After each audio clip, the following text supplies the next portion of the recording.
We have Fox team coverage tonight. Alexandria Hoff with more on how lawmakers are reacting. And we begin with Mark Meredith in Wilmington, Delaware, where President Biden is spending the weekend. Mark. Molly, good evening to you. It has been quite a day, a war of words breaking out between the White House and a fellow Democrat, West Virginia Senator Joe Manchin, who, as you mentioned, told Fox earlier today he will not be supporting the president's social and climate bill, better known as Build Back Better. Manchin telling Fox he believes this measure is not only too expensive, but simply goes too far. I've always said this, Brett, if I can't go home and explain it to the people of West Virginia, I can't vote for it.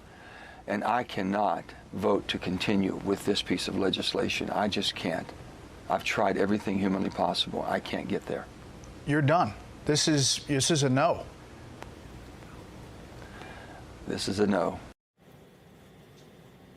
Up until this weekend, the White House made it seem like it was likely that they were going to be able to reach a deal with Manchin. Now it almost is hard to believe it, but the gloves have come off. The White House is ready to fight Manchin publicly. In a statement released today by the press secretary, Jen Psaki, she writes, Senator Manchin's comments this morning on Fox are at odds with his discussions this week with the president, with White House staff, and with his own public utterances. Psaki goes on to say, quote, just as Senator Manchin reversed his position on Build Back Better this morning, we will continue to press him to see if he will reverse his position yet again, to honor his prior commitments and to be true to his word.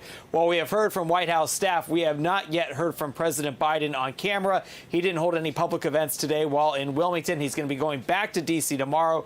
I would imagine plenty of reporters will be shouting at him on the South Lawn, trying to get some sort of reaction. But the administration is also dealing with another crisis, and that is COVID, the pandemic impacting cities and states all across the country. We know that the president's going to be delivering an address on Tuesday. We don't know what time yet, talking about what the federal government can do to help many places that are struggling right now to keep up with what's going on. Molly? Mark Meredith, thank you very much. No shortage of things for the White House to focus on right now. Thank you.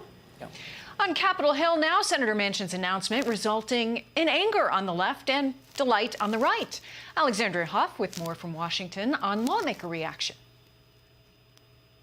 Lawmaker reaction ranges from relief on the right to the left, where some still think that Manchin could be swayed, and on the far left, his decision is being taken as pure betrayal. We all knew that Senator Manchin couldn't be trusted. The excuses that he just made, I think, are complete bull. Progressives say they predicted that the massive spending bill would fall apart once it was decoupled from the bipartisan infrastructure bill. Congresswoman Alexandria Ocasio-Cortez tweeted, maybe they'll believe us next time.